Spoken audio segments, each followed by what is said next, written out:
నమస్తే, నేను Maruthi Ram. One voice న్యూస్కు స్వాగతం. రాజన్న సిరిసిల్ల జిల్లాలో గల మానేరు వాగులోకి దూకి ఆత్మహత్య చేసుకోబోయిన మహిళను district guard constable Devaraju, Sircilla town పోలీసులు కాపాడారు. వీరిని జిల్లా ఎస్పీ అఖిల్ మహాజన్ అభినందించారు. సిరిసిల్ల పట్టణం అంబేద్కర్ నగర్కు చెందిన సిరిగిరి లక్ష్మి కుటుంబ కలహాల వలన ఆత్మహత్య చేసుకోవడానికి మానేరు వాగులో దూకగా అటువైపు నుండి వస్తున్న district guard constable Devaraju, Sircilla town పోలీసులు వెంటనే స్పందించారు.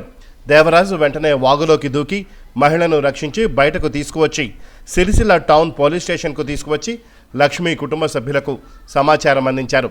వెంటనే స్పందించి వాగులోకి దూకి మహిళను కాపాడిన డిస్ట్రిక్ట్ గార్డ్ కానిస్టేబుల్ దేవరాజుని సిరిసిల్ల టౌన్ పోలీసులను జిల్లా ఎస్పీ అభినందించారు. ఏమైందమ్మా, ఎందుకు దూకినావు?